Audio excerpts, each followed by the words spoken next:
So when I was born, they wrapped me up and they took me away. Didn't show me to my mother at all. Being 15 years old, being able-bodied, leaving an active life, and within 12 hours going from first symptoms to life support machine. So it was that quick. Your foot obviously is gone, and my leg was just finished in a bloody mess, is the only way I can describe it. I certainly never really woke up thinking, I really wish I had been born with legs. I never remember thinking that. I actually felt like an alien.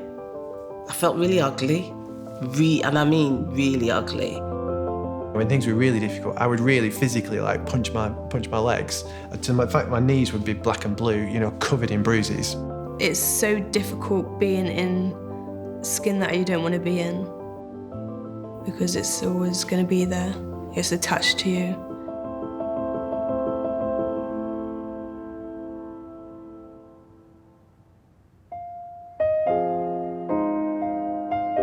When I was born and my mother was told that I had no arms and no legs, she didn't think there was any point in me having a life, and I was taken away.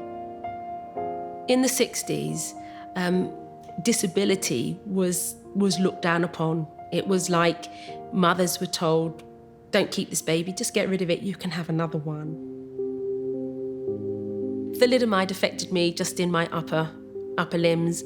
I have short arms, they're half-length arms, missing thumbs. My arms are actually deformed, the shape of them is deformed, and I have very small shoulders. But my legs were all right. Thalidomide was a drug for morning sickness. It was marketed as effective and safe for pregnant women. When my mother took the drug, she didn't have any idea that there would be any trouble. A nurse did show me to my mother after about 3 or 4 days. When my mother realised it was only my arms, and my mother always says, but you're my baby, and once you've given birth to her, once you it's your blood, it's your baby, you can't not love your baby. She was never going to give me away once she had seen me. She fell in love with me.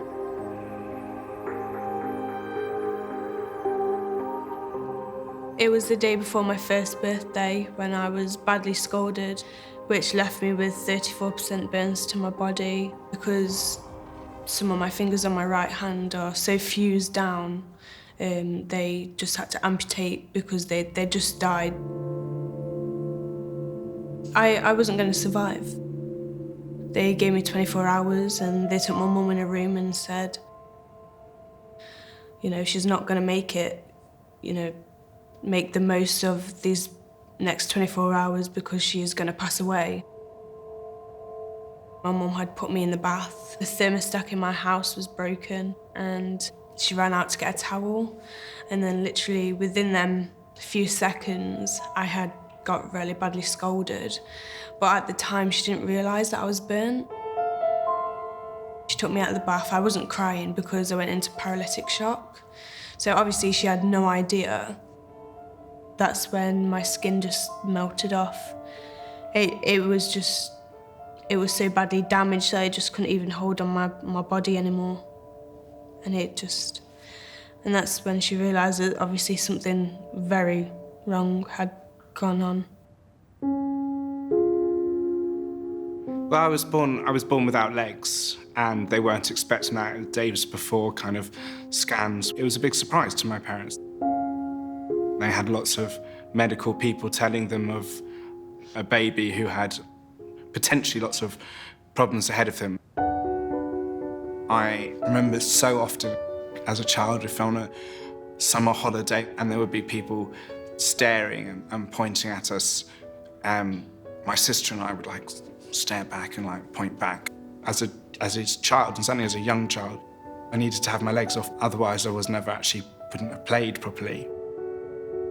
I remember different things from primary school. I remember I had put an inordinate amount of effort into the wheelbarrow race.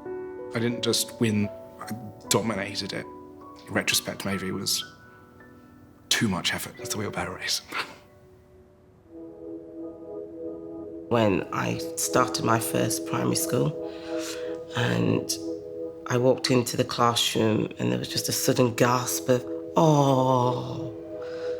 And I thought, why would everybody say, oh? I thought, whole classroom saying that to you, you know there's something different about you. I grew up in a place in Yorkshire called Huddersfield. It was quite rural. It was kind of like there weren't many people that looked like my family there. And then on top of that, to have a child that's got dwarfism, we stood out even more. I stand out like a sore thumb. I've got short legs, I've got short arms, I've got a bigger head. Not only was my dwarfism quite prominent, but also the fact that I was black. My images were little people on the stage being thrown across a stage or kicking someone up the bum in the Benny Hill thing. You know, that was all my images that I had growing up. Every joke was, you know, a dwarf joke. I was the butt of all the jokes. My family, telling them the daily battles that I was going through, the torments, the not so nice comments, I just didn't want to burden them with that. So I wore that like an iron coat. As a teenager, I was always doing something, so I could never sit still. I don't think I ever really knew where my limits were. Where my life changed in a second was the day of my accident, which was the 27th of January 1996, 5 p.m. On a Saturday. You know, these kind of things don't sort of leave you. I'd gone out sledging with my friends and I was jumping off a wall and chasing cars down the road and all that sort of stuff. We were on our way home, and so rather than walking down the hill, I sledged down the hill, but to make it a bit more exciting, I went backwards. It's 5 o'clock, so in the middle of January, it's dark. I hit a tree, and it was that moment when everything changed. For me, there was no dawning moment of the consultant coming up to me and saying, "I'm really sorry, you know, you'll never walk again." You know it, like I knew it more or less straight away. You could tell because you just stop feeling your legs. You know, all of a sudden, something that you could feel before, you can't feel anymore. And you know, you don't, but you almost need to hear the words. The first time they put a wheelchair next to the side of your bed, that's the moment that you realise that things aren't going to be the same again at that point.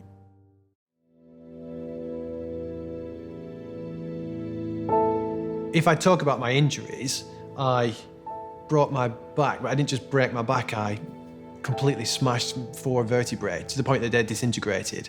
By doing that, it snapped my spinal cord in 2. I broke every single one of my ribs and punctured both of my lungs to the point, so I was lucky in a sense to still be alive. I'm paralysed from the waist down. And the result of that is because the damage to my spinal cord, which just means that nerves aren't being transmitted down the spinal cord now from the brain to my legs and to my organs below. I have a real, an odd relationship with my legs that, you know, I'm sort of got my hands on them now, but if I close my eyes, I can feel them because I can feel my hands touching them, but I can't feel me touching them.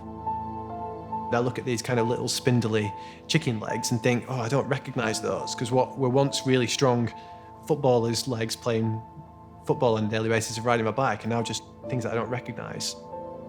Even now, I think if there's certain things that I'd want to do, it's sort of cliche. I'd give anything to kind of kick a football again and just be rubbish at football again, you know? You get into your car and you watch your mum put the chair in the back of the car and you drive off. It was horrendous for me. You know, it was terrible. I didn't want to leave the safety of the hospital unit. You know, I remember doing things like I'd fall out of my chair at home.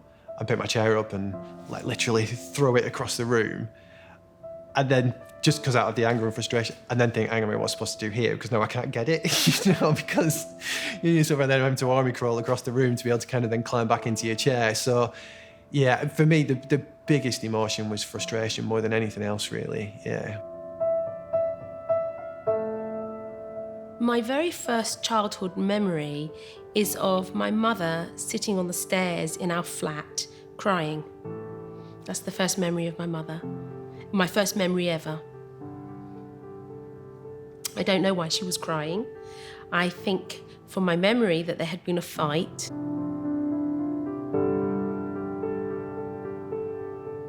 My father was fighting distillers at the time who had produced thalidomide in England, in the UK, and I sort of became aware that somehow or other it had something to do with me. It was like, oh my God, that's me, those are my arms, they're not like my brother and my sister. I look different, I am different. And that was my real conscious first awareness. There's a lot of pressure telling the parents of thalidomide that they were the guilty ones, it was their fault, and that they were responsible for the damage done to the children. The public stared and made disgusting comments. Oh, what a pretty dress, shame about the baby. That's how the public were. There was so much pressure on her, and my mother did have a nervous breakdown and she left the home. It did have a massive effect on the family. But my father absolutely loved me and made a choice. He made a choice to make sure that I would always be loved very deeply, and that I would always know it, that he would love me.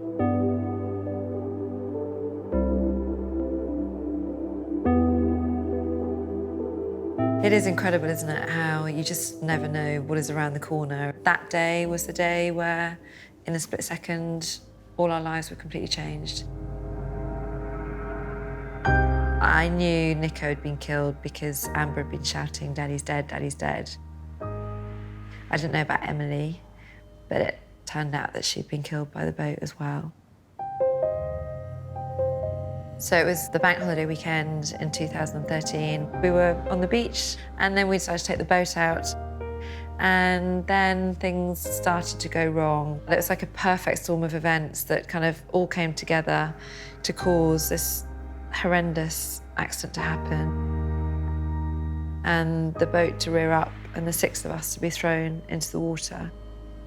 The boat was then roared away, and because it was on a full turn, came circling back to all of us, like sitting ducks. And we couldn't escape, and it just kept going round and round and hitting each of us as it went. I'd gone to grab my son because he was the most vocal. He was only 4 at the time. It came around and I felt the hull of the boat hitting my chest and winding me. What I didn't feel was the propeller cut my leg, and I saw his leg, and his little white trainer was floating on the surface of the water, and I remember thinking, oh my God, he's lost his foot. There were a few times in the hospital when I literally was like a sort of wailing woman, you know, tearing my hair out, and I remember having to be sedated twice. And I kind of look back at it now, and it's almost like an out-of-body experience. I was kind of looking at myself lying on the bed. I was like kicking my legs against the frame, banging my head. I don't know what I think I was going to be doing, but I just had completely kind of lost control mentally and physically. My life completely changed, and it just felt like the rug had been pulled away from me, and everything that we had worked together to create this amazing life together and our family together, it had all completely gone.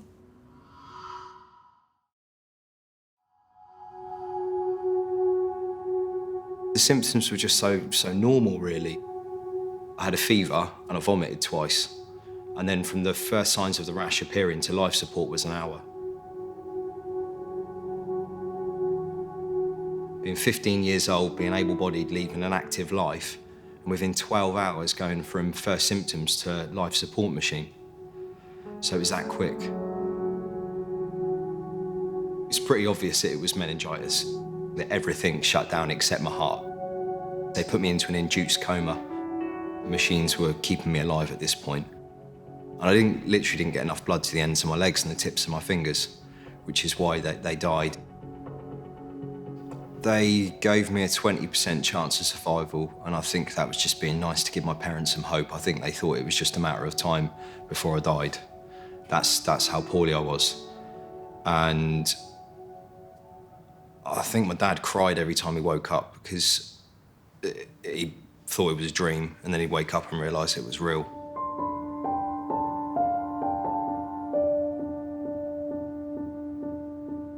One day, you're just a normal person going to work, living your life, and then the next minute, somebody says, "I'm really sorry, you've got cancer," and everything just stops. I was diagnosed with grade 3 breast cancer. Yeah. I used to be very happy-go-lucky, living with my boyfriend. I was very happy. Just enjoyed socialising. A bit different when I've had a drink. Not as shy, I think. But, yeah. Before cancer, I quite liked my breasts. They were small. When I was diagnosed, I couldn't even look at them. I slept in my bra. I hated having a shower. They just felt my body had turned against me. I wanted the double mastectomy. And I was looking forward to having them taken off. It was trying to kill me, so it felt a bit alien. It didn't feel like it was part of me anymore. Psychologically, if they're not there, the cancer's not there. Just wanted to live.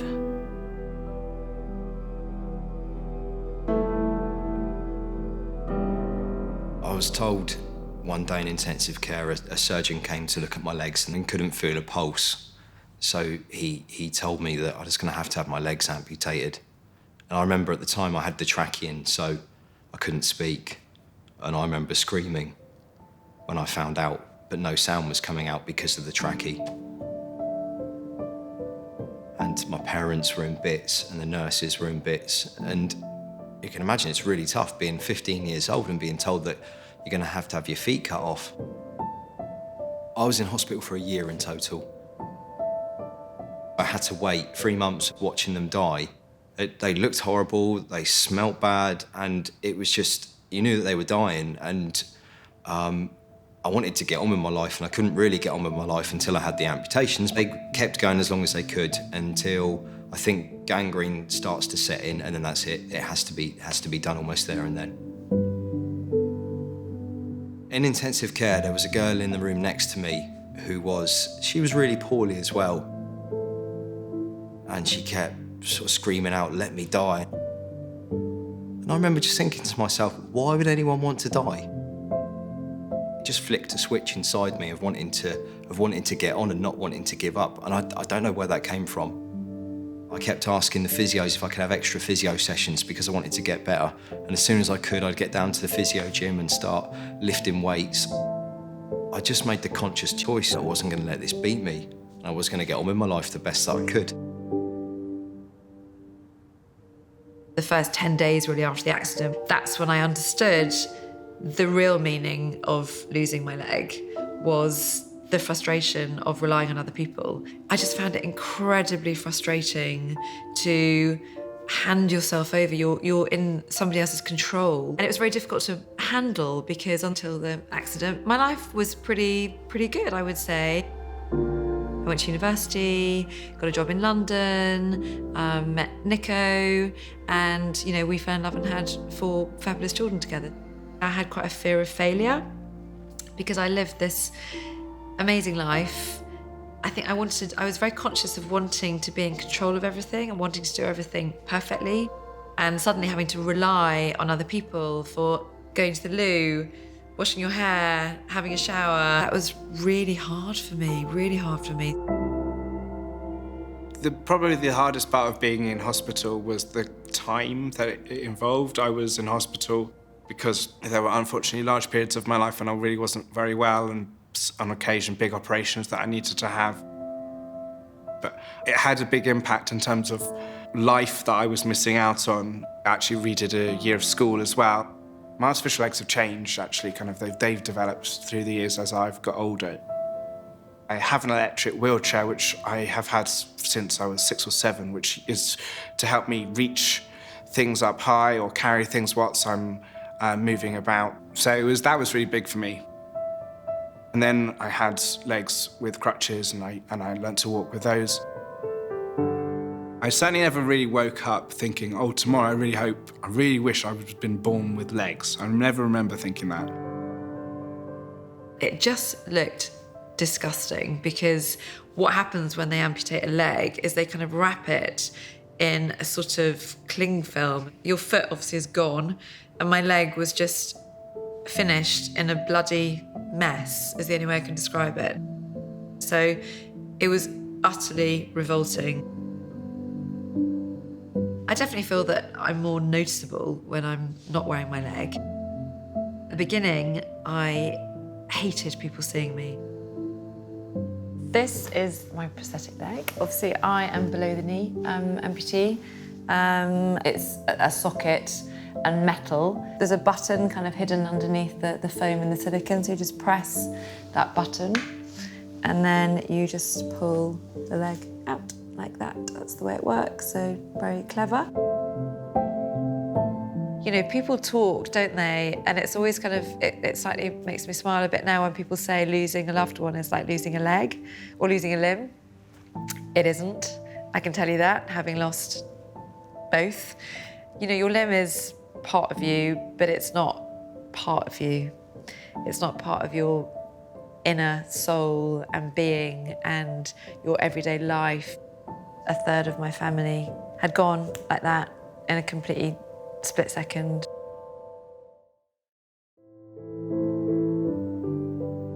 From a young age, I remember, you know, oh, I have to play with this kid, but this kid is going to say something, or they're going to look, or they're going to run away.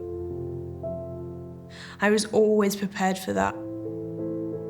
I have to prepare for other people's reactions constantly, all the time. Yeah, it's difficult. It is difficult.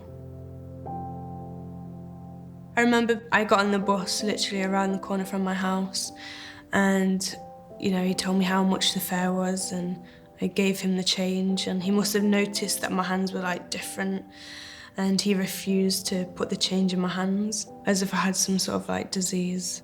It was in front of people too. It hurts. Yeah, I'm tearing up now.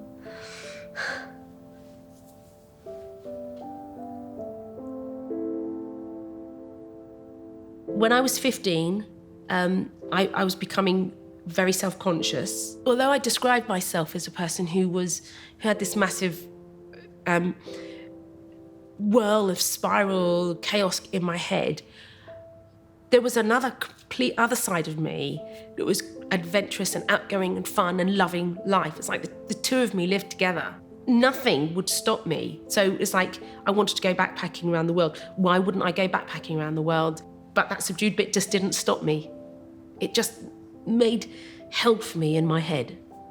I sort of had my own private hell. I had no sense that I was beautiful at all. In fact, I hid my body behind baggy clothes, and I had this belief that if I dressed nicely, people would think, who does she think she is? So I really did hide my body in the clothes that I wore.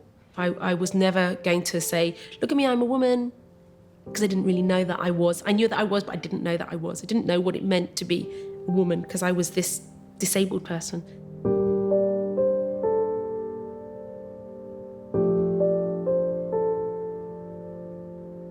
My teenage years were pants in terms of boyfriends and that. It was just a minefield of explosions going off in my head. It was just too much to deal with. But the thing is, my friends never knew about that because I rattled with it privately.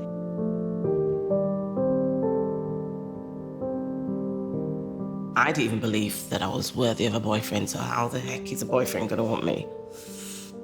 So, yeah. I'm ashamed to say this of myself, but that's how I felt then. I felt really ugly, and I couldn't bear to look at myself in the mirror. It just never, ever seemed right or acceptable in my eyes, how I looked. It was really difficult times. I actually felt like an alien. I felt really ugly, and I mean really ugly. I believed hating myself was acceptable. It just fed into that whole,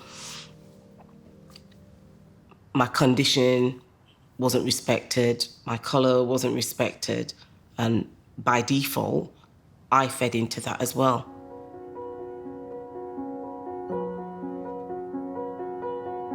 I was 14 years old when I kind of hit a rock bottom and I chose not to go out. All my friends were getting boyfriends and I couldn't even look at boys. They were following the latest celebrity looks and following this ideal perfection. And I couldn't do that. I was this kid with the burns. For maybe a good sort of 5, 6, 7 years maybe after my accident, at times I was in a really dark and difficult place and had a really kind of outwardly, I felt as though I was having to be this person that was jolly and happy and strong and doing stuff. Privately at times, it was really, really hard. I would do things like I would sit in my house, just look at them sort of fascinated. And on the one hand then, and it would start, I'd pick the hairs out and watch my legs twinge. And then I would sort of, I might stick something in my foot or put a really hot tap on my foot to watch it react. When things were really difficult, I would really physically punch my legs. In fact, my knees would be black and blue, covered in bruises, I could get away with it because I was wearing trousers and you wouldn't limp because no one saw it. And that's not probably something that I've ever really told people before. I would shout at them, why don't you work? And it is like, you can't necessarily get your head around why something that you can look at and you can touch and is connected to you doesn't work. I wasn't at the stage where I wanted to do something serious to myself, but if a lorry had come and wiped me out, I wouldn't have necessarily thought that was the most tragic thing that could have happened. I just remember thinking, I'm not even a woman anymore. There's not actually anything that makes me a woman at the minute. I just felt like a shell. Ultimately, women, they have breasts. You have hair, eyebrows, your eyelashes. I had none of that. Everything that I felt made you a woman was gone. Everything. I would often just sit in front of the mirror and cry and cry. I am very lucky. My boyfriend Aaron, he always said he didn't really care what I looked like because to Aaron I still look like Amy. I didn't feel like Amy, but I looked like Amy to him. Bless him.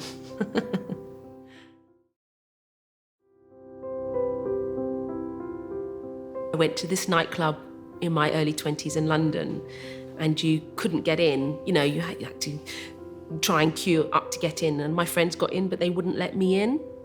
And that didn't help the spiral. It kind of proved everything that I was thinking was true. And I went home and my friends had a great time. I never went to a nightclub in London after that. I was very alone. I felt very alone particularly in my 20s, until I met my boyfriend when I was 26. And I had a great relationship with him for 4 years. It was great. Life was easy and I didn't have to deal with any of that stuff. He didn't care about my arms. He just didn't care about them. And he loved the sort of the differences about me, sort of in my fingers and stuff. And his friends didn't care either. And I had a great social scene. That inner pain about my arms went. And then we broke up. And actually it didn't come back. That inner pain didn't come back. I despised my scars. It's so difficult being in skin that you don't want to be in because it's always going to be there. it's attached to you. I just didn't accept that boys would want me the way, the way that they wanted other girls who had perfect skin, who had nothing wrong with them. I'd just be like, why would a boy want to go out with me? I didn't know at that point. I couldn't see how I was going to be in a relationship. I couldn't see how I was going to have kids. I couldn't see how I was going to have that sort of what I would call a normal family life. And that for me was tragic. That was written in my little life timeline, that at that point when I was 16, that's what was going to happen to me. I was angry that at certain experiences that I wanted to have, like, it sounds like I'm in a Mills and Boon book, but holding someone's hand and walking down the beach or running into the sea, all the sort of that, you're not going to get that experience. I didn't feel as though there was lots of things that I could do where you get that sort of instant peak of euphoria. So sex being one of them, certain parts of you can't feel, so you don't get that sort of sense of euphoria that you do in like sexual relationships. I was petrified with my first relationship. I was so scared because, what if he holds my right hand, or, when we're gonna become intimate, how am I gonna act? I was just scared of my burns being there. What's he gonna say? Like, is he gonna be okay with the way I look? I remember literally just shaking because I was just so scared. If he wanted to be with me, I had to show him what I looked like. So after that, it was fine. That helped me to accept myself too.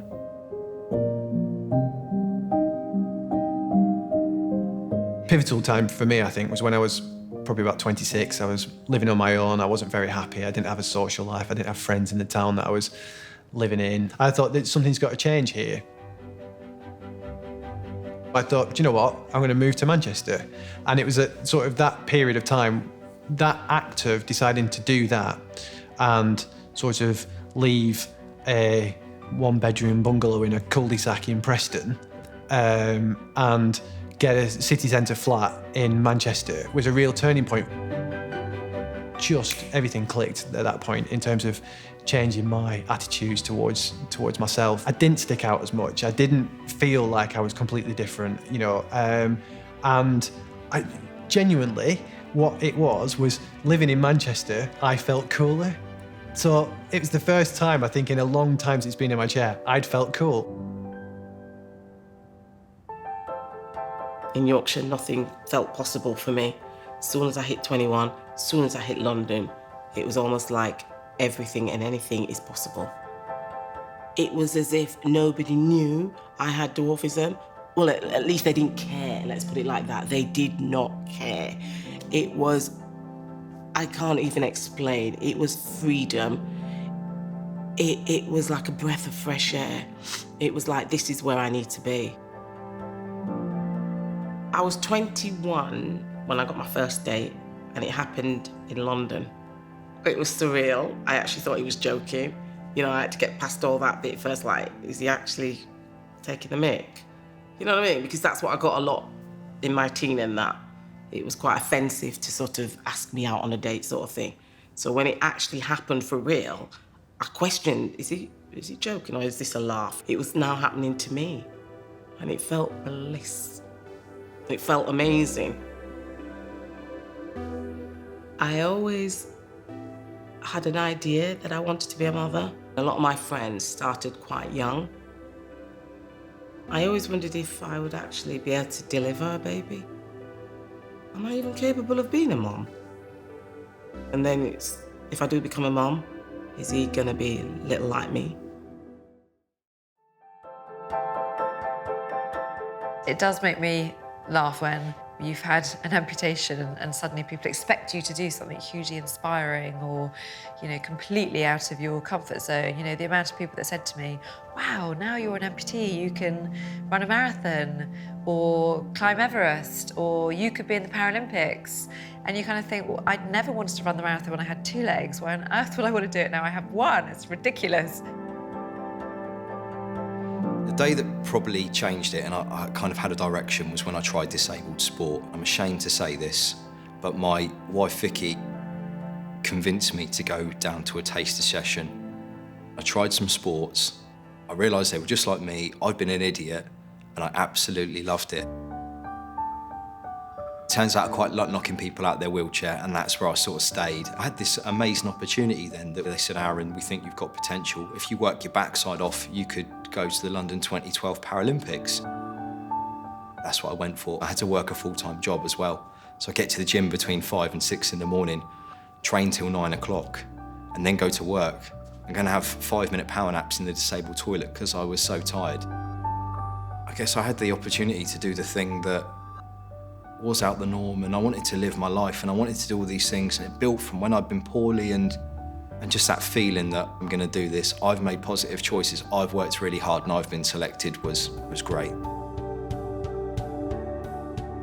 I think I would make a great parent, and I think, you know, I've got a really sense of perspective on the world that I think I'd like to be able to give to somebody else and help someone come into the world. Like now, if I wanted to have children, I'd need to do that through IVF. There would have to be meticulous planning. But equally, in some respects, I've almost sort of had to make peace with the fact it might not happen. My life was mapped out before I even knew it, because there was just constant conversations taking place. Right there with me in the room, as if I wasn't there, telling me what my life was going to be like. I wouldn't get a job, I wouldn't be able to work. I wouldn't obviously get a boyfriend, I wouldn't be married. I did actually end up becoming a mum. I'm mum to my son, Reese. I was 6 months pregnant when I found out he's got dwarfism. And I cried all day. Cried all blooming day. And I remember looking down at my bump and actually apologising to him, because I knew he was a boy as well. And I said, I'm really sorry for the life that you're about to.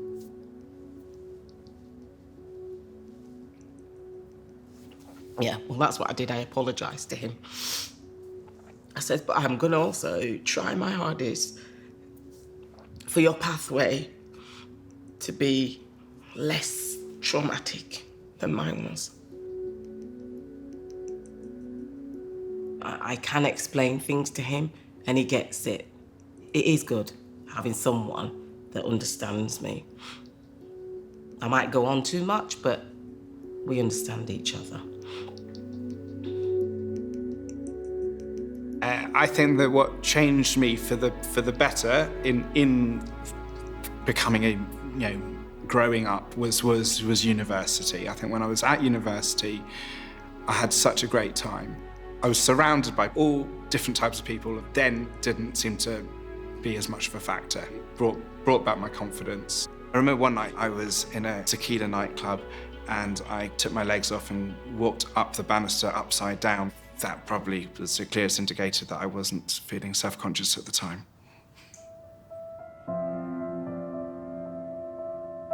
I met Sarah, my wife, 7.5 years ago at a mutual friend's birthday. It's all going very well. Joseph is the best part of my life. He's brilliant to be around. I come into the house with my legs on, and he'll come running up to me and, Daddy, take your legs off, take your legs off. And that's normal to him, and that's what's brilliant. And there's this, the normal to him is me without my legs. He doesn't particularly like it when I have my legs on. I'm playing with Joseph, I'm at the same height as him. I think it adds an extra thing to our father-son relationship that I think is unique to us, and I'm really protective over.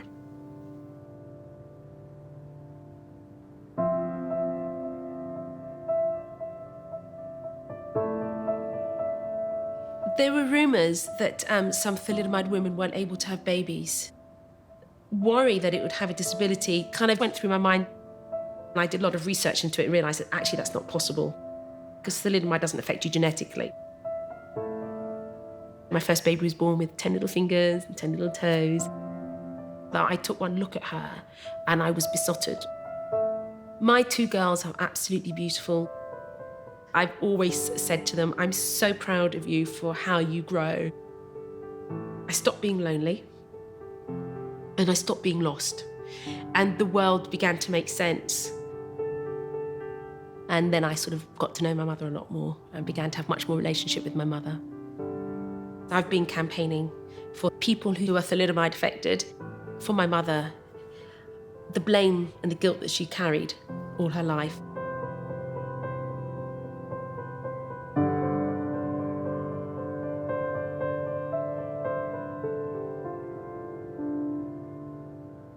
At the moment, I'm just waiting for an appointment to have breast reconstruction surgery for my new boobs. So my current status at the moment, there's no cancer. It's all gone. Wow, it's so nice being able to say that. And hopefully it'll carry on that way for a very, very long time. Yeah. I've never said that before. Yeah, wow.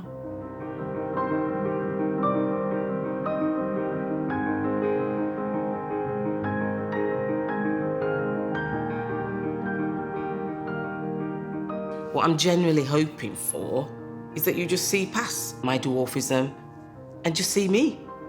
I am a person and I like a laugh, I like a drink.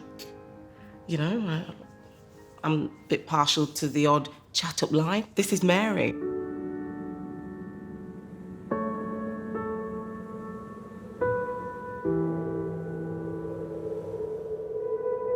I'm in a relationship and, you know, I'm really happy.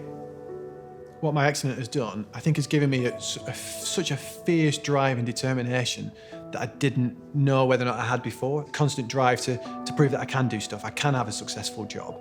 I've done triathlons, you know, I've travelled from America to China to the Middle East. There's no part of the world I've not been to. I haven't just sat still.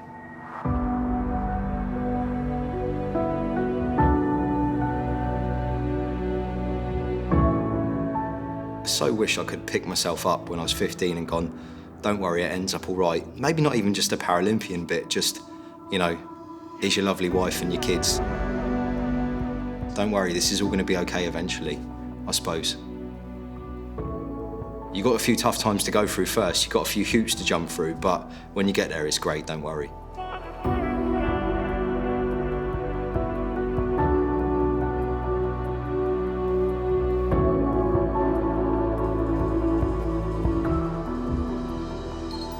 I love my scars now. I wouldn't be the person I am today without my scars. And so, yeah, I look different, but, you know, who cares? My scars are a reminder that I tackled the journey, the long and difficult journey of, like, acceptance. They're just a reminder that I'm still here. I'm still here and I need to grab things with both hands. Hand and a half. Yeah.